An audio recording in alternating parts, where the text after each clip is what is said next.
அஸ்ஸலாமு அலைக்கும். Welcome back to my Banu's recipes and vlogs. இன்றைக்கி வந்து நம்ம பார்க்க போகிறது என்ன ஒன்று அப்படின்னா சாக்லேட் ஸ்பாஞ்ச் கேக் தான் பார்க்க போகிறோம். இதுக்கான மெஷர்மெண்ட் எல்லாங்கிறத நம்ம வீடியோக்குள்ளே போய் பார்க்கலாம்.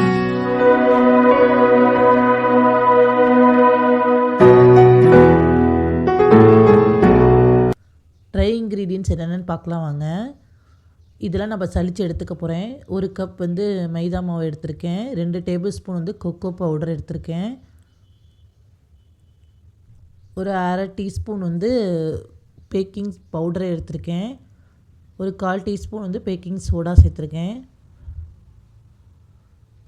இப்போ இது எல்லாத்தையும் நம்ம நல்லா ஜலிச்சு எடுத்துக்கலாம். இதை வந்து நம்ம 2 டைம்ஸ் 3 டைம்ஸ் கூட ஜலிக்கணும். ஜலிச்சோன்னா இன்னும் நல்லா சாஃப்டாக வரும், நல்லா நைஸாக இருக்கும். இப்போ நம்ம வெட் இன்க்ரீடியன்ட் சேர்த்துக்கலாம். 2 எக்கு வந்து சேர்த்துக்கிறேன். நான் எக்கு வந்து நல்லா ஃப்ரிட்ஜில் வச்சுருந்தீங்கன்னா 1 ஹவர் வெளியே எடுத்து வச்சுக்கோங்க. ரூம் டெம்பரேச்சர் வந்ததுக்கப்புறமே சேர்த்துக்கலாம். இப்போ வந்து நான் நாட்டு சக்கரை தான் சேர்த்துக்கிறேன். நாட்டு சக்கரை வந்து அரை கப் சேர்த்துருக்கேன். அரை கப் வாசனை இல்லாத ஆயில் சேர்த்துருக்கேன். இது எல்லாத்தையும் நல்லா வந்து ரிஸ்க் வச்சு நல்லா மிக்ஸ் பண்ணிக்கோங்க. இப்போ நம்ம ட்ரை இன்க்ரீடியண்ட்டை வந்து நல்லா மிக்ஸ் பண்ணிக்கலாம். மிக்ஸ் பண்ணதுக்கப்புறம் 3 பேட்சஸாக கொஞ்சம் கொஞ்சமாக சேர்த்து நம்ம இப்போ வந்து கலந்துக்கலாம். ரொம்ப வந்து மிக்ஸ் பண்ணாதீங்க, லேசான முறையில் மிக்ஸ் பண்ணிக்கோங்க. இந்த மாதிரி நான் 3 டைம்ஸாக நான் வந்து வெட் இன்க்ரீடியண்ட்டை சேர்த்து கொஞ்சம் கொஞ்சமாக நல்லா மிக்ஸ் பண்ணி எடுத்துக்கிறேன்.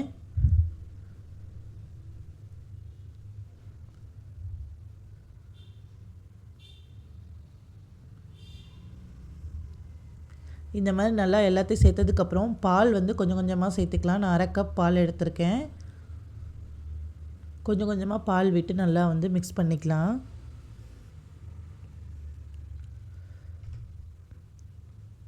உங்களுக்கு பால் எந்த அளவுக்கு வேணுமோ அந்த அளவுக்கு சேர்த்துக்கோங்க. வெண்ணிலா எசன்ஸ் வந்து 1 டீஸ்பூன் சேர்த்துக்கிறேன். இதையும் நல்லா வந்து ஸ்மூத்தான முறையில் நல்லா மிக்ஸ் பண்ணிக்கோங்க. ரொம்ப போட்டு மிக்ஸ் பண்ணிடாதீங்க. நான் ஏற்கனவே வந்து டிஷ்யூ பேப்பர் போட்டு வச்சுருக்கேன், பட்டர் தடவி. இப்போ அதில் வந்து இந்த பேட்டர் எல்லாத்தையும் நான் சேர்த்துக்கிறேன். இந்த மாதிரி நல்லா 2-3 தடவை டேப் பண்ணிக்கோங்க. இப்போ ஏற்கனவே நான் ப்ரீஹீட் பண்ணி வச்சுருக்கேன் 5 மினிட்ஸ் வந்து. இப்போ நான் வந்து அந்த உள்ளே வந்து கேக் பேட்டரை உள்ளே சேர்த்துக்கிறேன். நான் இன்றைக்கி வந்து வீட்டில் இருக்க டிஃபன் பாக்ஸை வச்சு செஞ்சு காட்டியிருக்கேன். 1/2 kg இது. இப்போ பாருங்கள், கேக் நல்லா வந்து 25 to 35 மினிட்ஸ் வந்து வச்சு பாருங்கள். உங்களோட இதுக்கு ஏற்ற மாதிரி வச்சு பாருங்கள். இப்போ நல்லா வெந்து வந்துருச்சு. இப்போ நம்ம எடுத்துக்கலாம். நல்லா ஆறுனதுக்கப்புறம் பட்டர் பேப்பரை ரிமூவ் பண்ணிக்கலாம். இதே மாதிரி வீட்டில் குழந்தைங்க கேட்டாங்க அப்படின்னா நம்ம வந்து ஹெல்த்தியாக செஞ்சு கொடுங்க. நல்லா ஸ்பான்ச்சியாக நல்லா இருக்குது. இது மேலே வேணுனாலும் நீங்கள் சாக்லேட் வந்து ஸ்ப்ரெட் பண்ணி மேலே எதாவது ரிங்கிள்ஸ் இருந்தால் அதையும் சேர்த்துக்கலாம். சாக்கோ சிப்ஸ் இருந்தால் அதையும் சேர்த்துக்கோங்க. நல்லா சாஃப்டாக வந்திருக்கு. என் சேனலில் ஃபஸ்ட் டைம் நீங்கள் பார்க்குறவங்களா இருந்தாங்க மறக்காமல் லைக் அண்ட் ஷேர் சப்ஸ்கிரைப் பண்ணிக்கோங்க. இதே மாதிரி நிறைய வீடியோஸ் போட்டிருக்கேன், ப்ரௌனியும் போட்டிருக்கேன். மறக்காமல் எனக்கு சப்போர்ட் பண்ணுங்கள்.